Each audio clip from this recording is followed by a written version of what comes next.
SpongeBob SquarePants. To Patrick, a true friend always by his side. To Mr. Krabs, a money-making wage slave ready to sacrifice his dreams for his financial well-being. To Squidward, an annoying yellow nightmare. And to the people watching the show, a caring, youthful sponge spreading positivity to all of Bikini Bottom. What if I told you there is a hidden nugget of truth in there? Throughout the show, there are many questions left unturned. How does SpongeBob give life to inanimate objects? What's his purpose in Bikini Bottom? Is he secretly the Lord and Savior of Bikini Bottom? Yes, we are going beneath the surface with this one. This is the Greek god theory. Bikini Bottom, a sanctuary of unique creatures from jellyfish to pufferfish to humans in their natural habitat. Everything here seems to blend in, except for SpongeBob SquarePants. This youngster is the most extraordinary in the TV show as backed up in majority of episodes, which led me to come to the belief that SpongeBob is a god.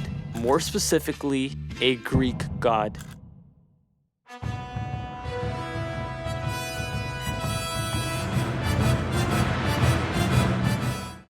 So, the idea of SpongeBob being a Greek god is backed up by the fact that SpongeBob possesses godlike powers, right?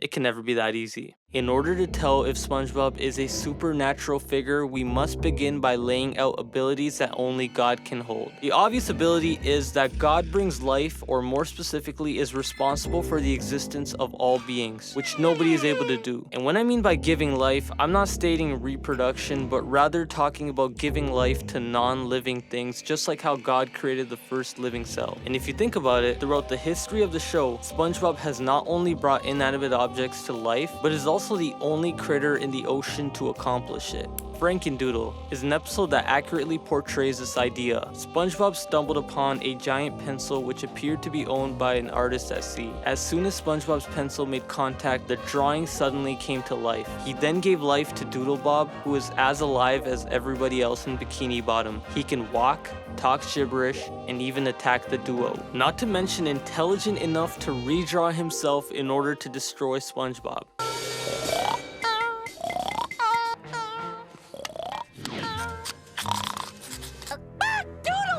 When taking a glimpse at the end of the episode, something very fascinating takes place. Doodlebob walks on a piece of paper and immediately becomes a two-dimensional drawing. Page for Mr. Doodle!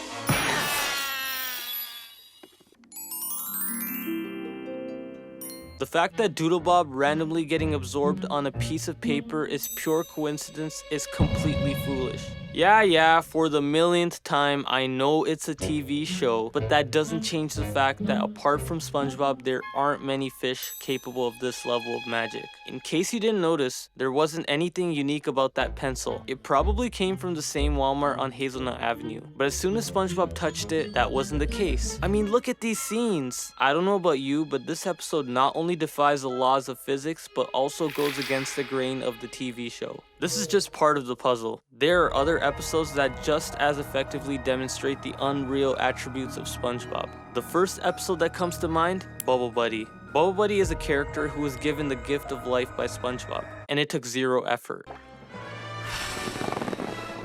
Bubble Buddy! All he had to do was exhale carbon dioxide from his lungs onto the bubble-blowing wand, or in simple terms, blow air. Bubble Buddy was a fully functional member of society with his very own voice and identity. Whoa! Hey, don't I got a say in this? I'll see you later, SpongeBob. Things are getting a little weird around here. Happy Leif Erikson Day! The idea of SpongeBob creating Bubble Buddy is perplexing. I mean, bubbles don't just deliver instant pleasure like pizza delivery with a 30-minute guarantee where if it's late, you get to keep it for free. Can you even imagine creating a living, breathing friend out of soap? And this isn't even the first time we have witnessed this. In the episode titled Bubble Stand, SpongeBob creates beautiful creatures such as ducks, caterpillars, butterflies that include their corresponding characteristics. For example, the duck was actually quacking, and the butterfly was fluttering its wings. How on earth could this be some random occurrence? Well, it's clearly not the case, as nature requires a profound level of processing to achieve this end result. Remember the episode One Crab's Trash? There is mind-blowing evidence lurking in the shadows. After SpongeBob was told that the soda drinking hat was cursed, he rushed to the cemetery to return it to its original owner, Smitty Werbin Jaggerman Jensen. When Mr. Krabs attempts to rob the hat off Smitty, all the skeletons, including Smitty, suddenly come to life and are ready to pick a fight with Krabs. I guess I'm gonna have to take it from you. You and what army? Only the army of the living dead.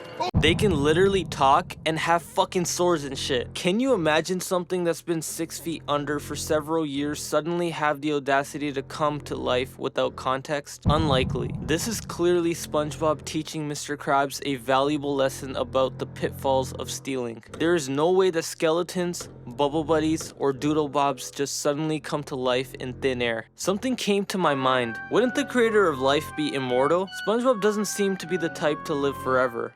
Crap, I think I can't continue this theory. Or can I? There's an episode that proves his immortality. SB129 is a strange episode that was released in 1999. Basically, Squidward travels to the past and the future. When he reaches the future, he meets a supposed descendant of SpongeBob named Spongetron. But I believe this is SpongeBob acting like they never met. Take a look at the scene. Holy Krabby Patties! A frozen cephalopod! Greetings, Primitive.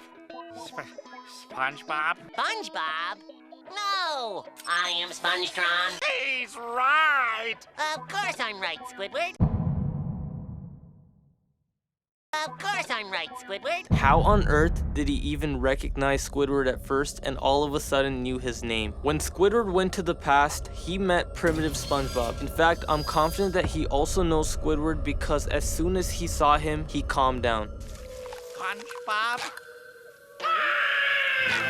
Stay back! This makes total sense if you think about it. So primitive animals are biologically programmed like any other animal to attack and protect themselves when in fight or flight mode. Squidward activated his fight or flight response for a split second, but it disappeared after they made eye contact. With all this information, the main idea is that all three of these sponges are the exact same person, meaning that SpongeBob never died. The notion of SpongeBob embodying qualities of a Greek god is supported by compelling evidence. When analyzing the episodes, the things SpongeBob is capable of are distorted between reality and fantasy.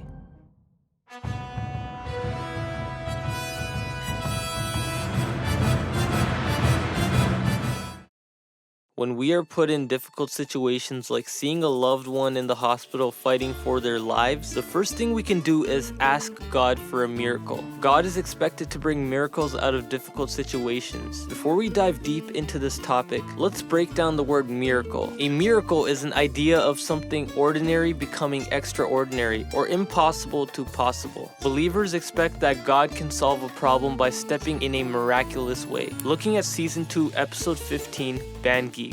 Squidward meets his high school band classmate, Squilliam Fancyson III, who is wealthier and more successful than Squidward. In the attempts to flaunt his success, Squidward organizes Bikini Bottom to form a band to prove that he has a better band than Squilliam. Squidward helps the entire Bikini Bottom practice for days and nights to play their instruments, ensuring they are ready for the Bubble Bowl. After all his hard work, things start going south. The band sounds like doo-doo caca. Squidward forfeits, leaving the place in tears. But suddenly, SpongeBob miraculously turns the noobs into a professional band in just a couple of hours that literally knocks out Squilliam because of how good they play. And this isn't the first time SpongeBob helps Squidward. In the episode Squilliam Returns, Squidward meets Squilliam Fancyson and is once again shamed for his cashier position at the Krusty Krab. On your lunch break, Squiddy? Hey, what you been up to?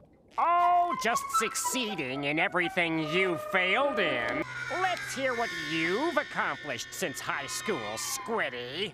In order to flee embarrassment, Squidward suddenly lies about owning a fancy 5-star restaurant to show Squilliam that he is more successful. Squidward takes hours to remodel the Krusty Krab into a fancy restaurant but fails to do so. The Krusty Krab is a mess and everyone inside goes insane. Right when Squidward goes outside to confess, Squilliam walks in and bam! The Krusty Krab magically becomes a 5-star restaurant. I'm trying to pass off a lousy burger stand as a 5-star restaurant. It's literally been only 20 minutes, which is physically and theoretically impossible for a kid to do. How much you want to bet SpongeBob used magic as soon as Squidward turned his back to transform the Krusty Krab into a 5-star restaurant? Let's not forget another occurrence of sorcery. The episode Club SpongeBob showcases SpongeBob, Patrick, and Squidward stranded in a kelp forest with nothing but a hopeless purple shell. It's basically a toy that answers random questions. Magic conch, should I have the spaghetti or the turkey? Neither. As soon as Squidward becomes deprived of food and water, the conch apparently comes to the rescue and delivers a food supply crate.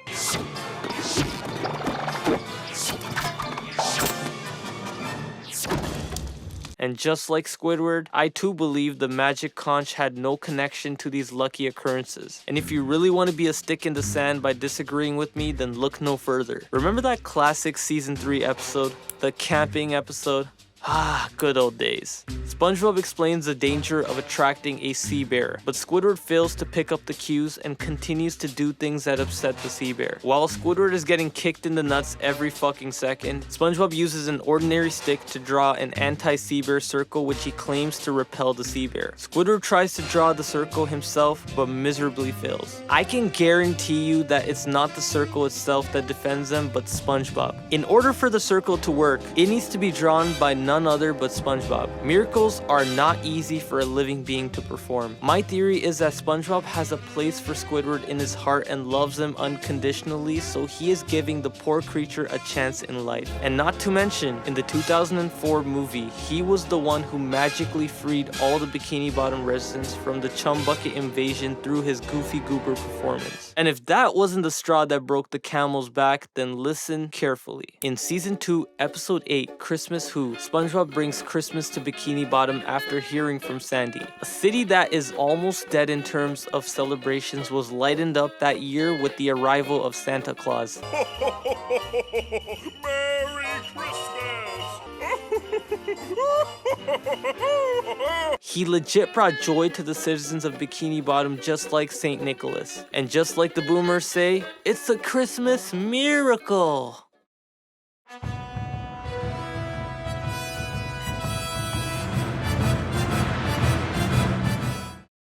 Throughout the beginning of time, God has been on the throne of control. Despite it, the inhabitants have free will with little to no barriers. Although they can control their thoughts, words, and actions, it is believed that God can influence the minds of living things to ensure we reach an equilibrium. He does this by giving life lessons either via the Holy Bible, in person, which is highly unlikely, or a divine messenger. After closely examining the TV show, there are many instances where SpongeBob shares wisdom with society. In one episode, he taught Plankton the importance of making friends, told Mr. Krabs the importance of generosity, taught the entire Bikini Bottom to work together to form a band, and most importantly enlightened Squidward tentacles. It's common sense to us that every SpongeBob and Squidward episode has a pattern. SpongeBob does some stupid shit that triggers Squidward. He gets grumpy, and SpongeBob teaches him a moral towards the end. And this has happened in almost all Squidward episodes. In episodes like The Paper and Idiot Box, SpongeBob shows Squidward that you can find enjoyment in the simple things in life and there is no need to have any fancy artifacts. He explains Squidward that you don't need a television as long as you can take control of your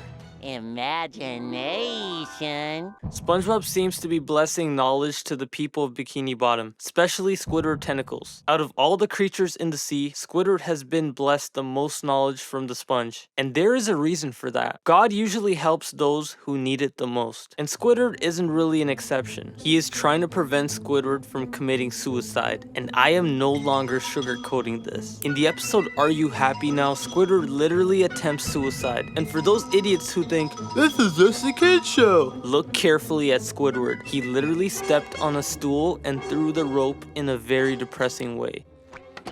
I can't seem to get happy. Maybe this will help. Nickelodeon is very sneaky when it comes to hiding dark humor and found a way to make it inconspicuous. SpongeBob had an idea as to luring Squidward to the Krusty Krab for a surprise. He filled the room of SpongeBob mannequins that Squidward can destroy. Little did Squidward know that he was about to find his happiest memory. How much you want to bet that SpongeBob knew this would work on him? And what if SpongeBob's existence is the sole purpose of being a prey to Squidward? Let me explain. I believe the only thing that ever puts a smile on Squidward is hating on other people. And it makes total sense since he needs to get the anger out of his system some way. And let's be honest, without SpongeBob to absorb the negative energy, Squidward has nowhere to expel it. In Squidville, we see Squidward straight up depressed without SpongeBob. Too much paradise. SpongeBob? You know what I just noticed? There's quite a bit of irony in this TV show. So we know squids are biologically prone to expel poisonous ink, which can be represented as something negative, and sponges on the other hand are driven to absorb waste. Huh, that's so ironic, am I right? This must all be intentional by the creators.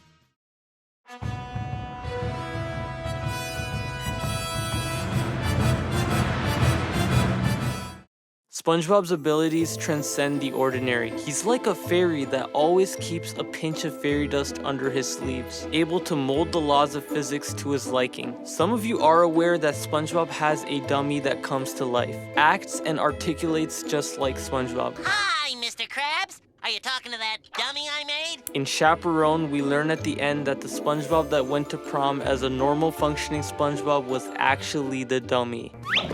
Oh, there you are, dummy. You sure come in handy. Clearly, SpongeBob has had to use some sort of wizardry to bring the dummy to life. In Sleepy Time, this motherfucker literally had the ability not only to control his dreams, which is actually possible, but control his friends' dreams to the point where they cussed him out for doing so. And to all the haters saying that SpongeBob hadn't physically done anything, then answer this question. Why did they show IRL if the dream was subconscious? Yeah, that's what I thought. And come to think about this, how on earth does SpongeBob end up in strange places we wouldn't expect? Well, it's just a kid's show, right? We're not supposed to think thoroughly, right? Except it's not a once in a blue moon occurrence. He is constantly appearing and disappearing throughout the TV show. In the episode Squid's Day Off, SpongeBob shows up in Squidward's bathtub and then immediately disappears, and I don't think this is in Squidward's head. I have a concrete explanation. If SpongeBob was just in Squidward's head, why does he have two hats on his head? If all of this was Squidward's perceptions, then he would perceive the average image of SpongeBob rather than the more recent image, because this is what his brain knows of SpongeBob. And the brain doesn't always have the accuracy to hold tiny details. If SpongeBob wore two hats regularly in front of Squidward, his brain would base an image of SpongeBob with two hats, implying he was actually there in the bathtub scene, thanks to teleportation. If that's not enough evidence to run the engine, then I have more where that came from. Mrs. Puff has gone through the exact same thing. In Season 3, Episode 5, Doing Time, SpongeBob again teleports to random places in the prison, such as in the stew, the rocks, and even in solitary confinement.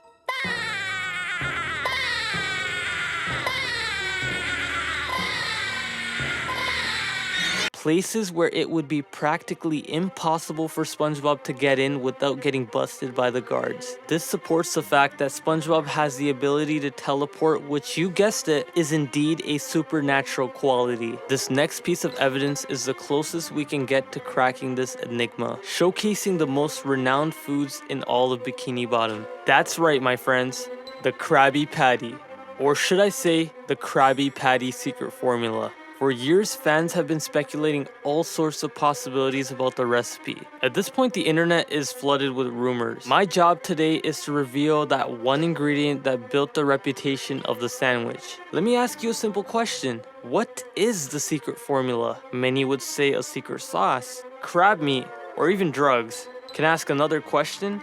Why on earth do people go crazy for the Krabby Patty? I mean, there has to be a reason why Bikini Bottom craves the Krabby Patty, and when I say crave, I mean literally doing anything for the enjoyment of this edible. They went through extreme measures such as rioting and fighting to get their hands on the sandwich. In the episode Patty Hype, they reeled in the whole city just because they were colored patties. That's what you call a mentally deranged society. Why is this the case? I believe the true reason of the obsession of the Krabby Patty is something magical added by only SpongeBob. Plankton, Squidward, and Mr. Krabs attempted to make the Krabby Patty but came nowhere near the level of perfection SpongeBob achieved, and the ingredient believed to be responsible for this attraction is love. In episode Growth Spout, SpongeBob told Mr. Krabs the secret to ending Pearl's torment and literally said this. What was that secret ingredient you used in there anyways, boy?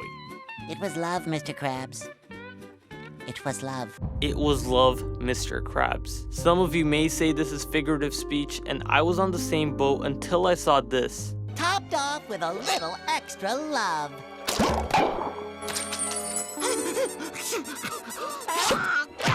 I'm sorry, I need to see that again. What the fuck? He literally added bits and pieces of his heart into the Krabby Patty. That's what causes the hallucinations. No wonder Plankton was so absorbed in his own emotions. Not only did Plankton fall into this, lots of fish were victims to its enchanting properties. SpongeBob's love is magically added into everything that encounters him, from the people to the jellyfish to the sun. His love seems to take effect as soon as it seeps through. SpongeBob definitely possesses the divine touch to influence desirability.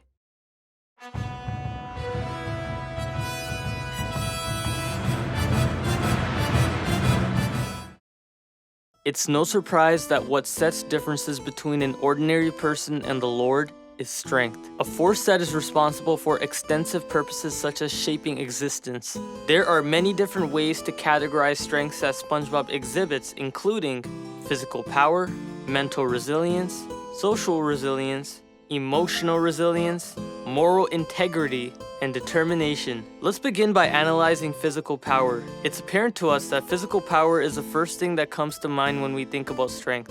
Physical power is the ability for something to apply force to another object, whether that's picking a cell phone up, throwing a baseball, or doing some bicep curls. SpongeBob is able to overcome physical challenges in his day-to-day. He has been seen countless of times doing absurd challenges like overhead press, push-ups, and running. This is where you come in and rain on my parade, saying, ugh, he's lifting teddy bears and isn't even training efficiently. And I get that, but let's not forget he is a sponge. Let's do some math.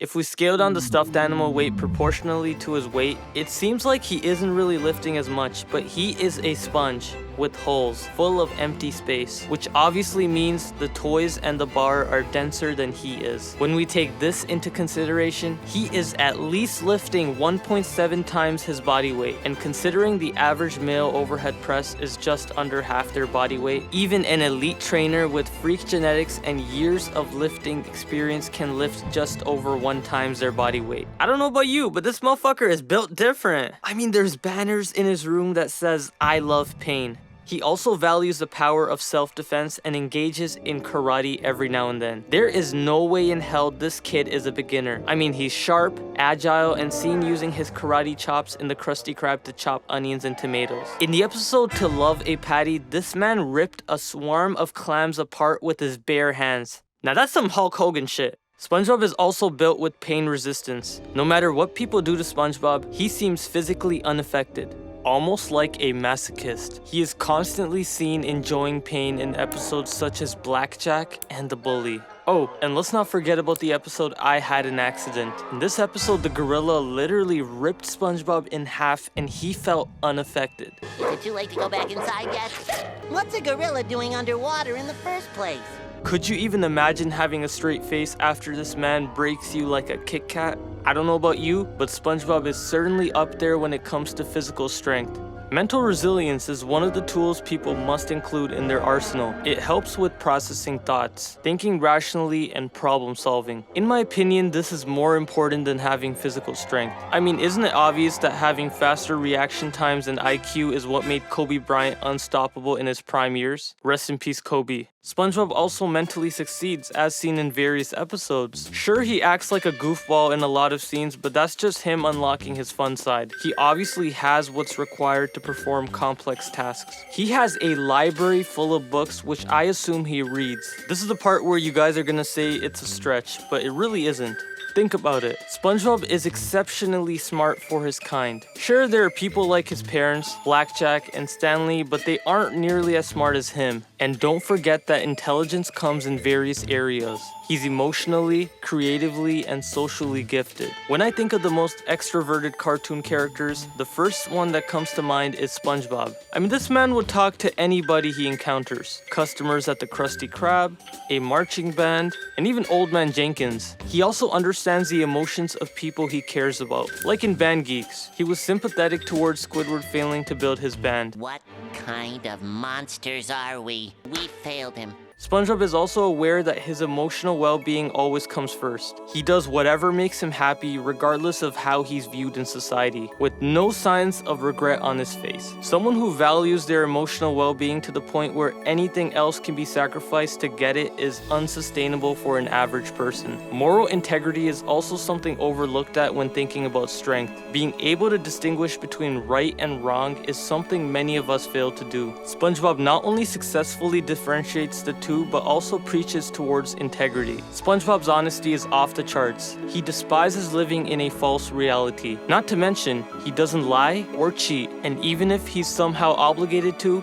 it kills him. In the episode No Free Rides, he doesn't want anything to do with the license after learning he didn't earn it. He even said so in the episode. Mrs. Puff, I don't feel like I really did anything. Mrs. Puff, I don't feel like I really did anything. Don't you think the whole reason SpongeBob keeps failing isn't the fact that he sucks at driving, but he wants to make sure he's fully ready before getting behind the wheel? That could be a possibility. He also stands up against lying as depicted in Cracked Crabs. You're teaching me to lie! Lying is wrong! You're teaching me to lie. Lying is wrong.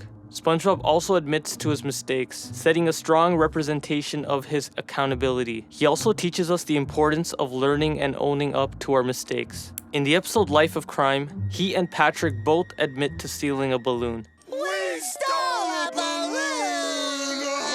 Remember the smoking peanut in season 2? Well, SpongeBob admitted to throwing the peanut and upsetting the oyster, something many of us don't have the guts to do. I am the one who threw the peanut. I know now that what I have done is wrong. I am sorry, citizens of Bikini Bottom. SpongeBob preaches the importance of taking responsibility of one's actions. He is confident enough to speak up against even the littlest peccadillo. When someone is doing something morally wrong, he sticks to his ground principles and makes sure his voice is heard. He was seen many times disobeying Mr. Krabs when it came to his wicked schemes. In the episode Krabby Land, SpongeBob was seen putting an end to Mr. Krabs' outlandish strategy in order to save the youngins from being scammed. Remember the episode Jellyfish Hunter? Towards the end of the episode, after realizing that the jellyfish were being tortured to create sandwiches, SpongeBob does what any humane would do, showing these critters the gates of liberty. Have you ever wondered why SpongeBob and Plankton synchronize so well? There is a reason towards that. Plankton is well known for being that evil character in the show, but unlike evil people from other shows, Plankton seems to have a virtuous side to him. SpongeBob most likely notices and decides to spend hours helping Plankton find that within him. This is seen in episodes like Plankton, Fun, and Walking Small, where SpongeBob tries to befriend the phytoplankton in an attempt to cleanse his soul. In the episode Neptune Spatula, SpongeBob and Patrick visit the Fry Cook Museum where they find a golden spatula that nobody, even Larry the Lobster, can't remove. After successfully pulling the spatula out of the grease, Neptune flies down seeking the man responsible for removing the spatula and fails to believe it was SpongeBob. Neptune challenges SpongeBob to face him in the ultimate cook-off. He entirely entirely relies on magic to make over 1,000 patties. SpongeBob, on the other hand, makes them the old-fashioned way and is mocked. When it comes to the taste test, Neptune falls in love with SpongeBob's patties and declares him the winner. SpongeBob scolds Neptune towards the end for using magic to make patties, and literally calls him a trainee. What did I tell you about using your powers, trainee? Perfect patties are made with love, not magic. He is forced to say that patties are made with love, not magic. Can you even imagine Neptune conforming to SpongeBob? I mean, SpongeBob literally has him wrapped around his finger. Only a god with superior powers would be able to talk down and teach a valuable lesson to Neptune. SpongeBob is the only character in the show to stand his ground against the god of the sea. He even said this to his face. You're not a king. You're a bully and a liar. You're not a king. You're a bully and a liar. This suggests that SpongeBob is not just an ordinary person, but a deity. Only a god would be this powerful to stick to its moral compass. Determination is another overlooked strength that the Almighty own. A lot of us have some level of determination to help us set and achieve goals, but there's only so much a person is physically able to do. You might give up playing Minecraft after failing to defeat the Ender Dragon for the 100th time. We all lack the tolerance to stay committed after constantly burning out. But SpongeBob? No. This guy is on another level. His determination is what sets him aside from the general public and possibly everyone. In pizza delivery, SpongeBob was committed to deliver the pizza despite caring about the time and circumstances. He didn't even seem to stop during a sandstorm, displaying his determination in completing this mission. Remember Squid on strike? SpongeBob was prepared to allocate all his free time protesting, even if it takes forever. He even says that within the episode. Me and Squidward are gonna stay on strike even if it takes forever! This amount of determination is inconceivable for a normal person to do. And you really think he can't last that long? Do I really need to remind you? Exactly. So pipe down. I mean, even when we take a look at his day-to-day, he seems to never get tired of the same old routine. On the other hand, we have Squidward, who starts to get bored from the same thing over and over. SpongeBob is more than comfortable working on the same old grill, cooking the same food in all of eternity. If this isn't absolute determination, I don't know what is. It's clear to us that although SpongeBob appears soft and delicate from the outside, he possesses the strength of a Greek god.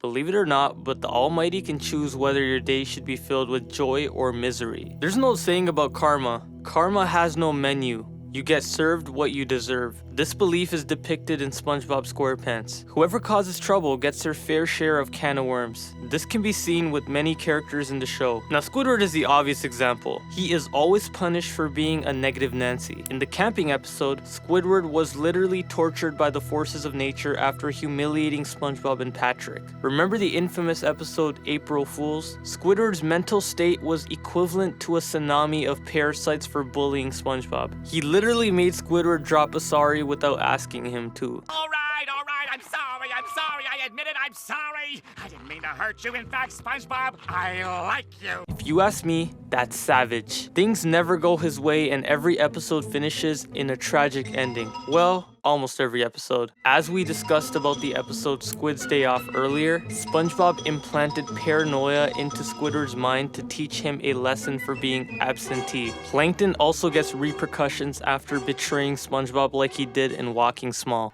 You used me for land development.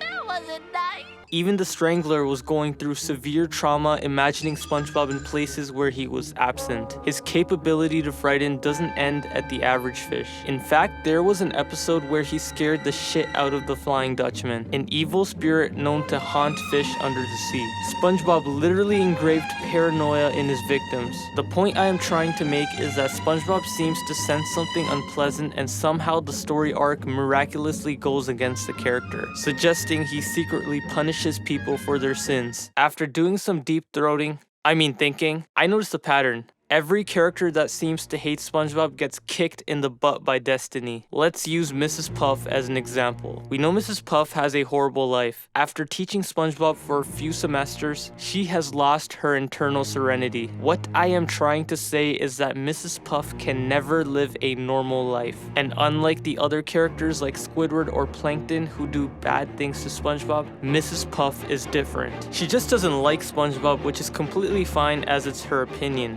But I believe she is being psychologically tortured for not liking him, as if she committed a sin. I dig through my grandma's Bible and found something crazy. Exodus 20:7 tells us that we are not to misuse the name of the Lord, our God. This sounds a bit dark when you correspond it to the TV show. And what the characters I mentioned above have in common is that they have said SpongeBob's name in vain. No more SpongeBob! No more SpongeBob! Let me show you guys how much I hate you. I thought I sent you away, cretin. I am literally not making this up. SpongeBob definitely has to be a Greek god to have control over people's mental states.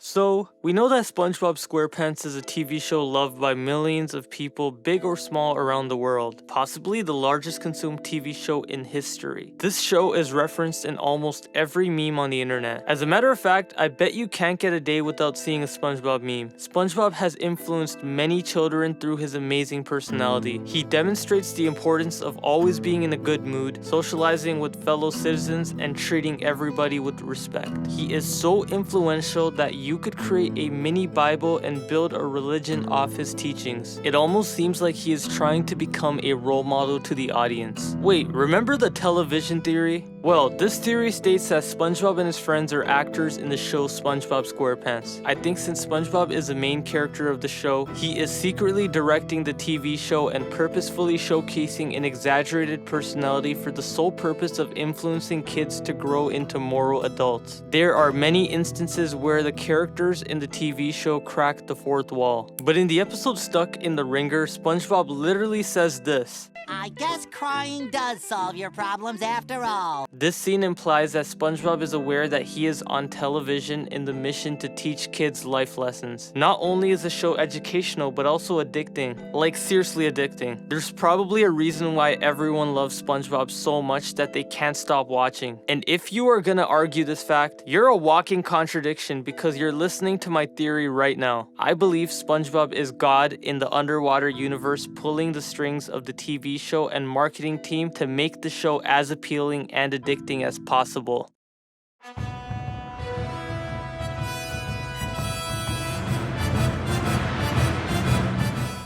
With all this information I threw at your face, I'd expect all of you to ask me just one question. If SpongeBob is a Greek god, which god is he? Let me answer that. So we all know the TV show is primarily influenced by Greek mythology. Although the show is somewhat influenced on Roman mythology, it's negligible. There are 12 gods in Greek mythology and only one correlates with SpongeBob's set of beliefs. Are you ready? Can I have a drum roll? Hermes.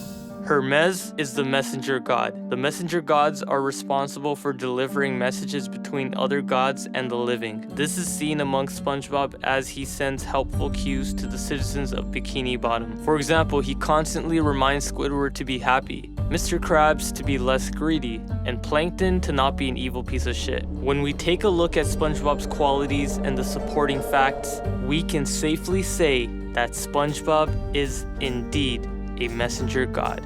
Thank you so much for watching.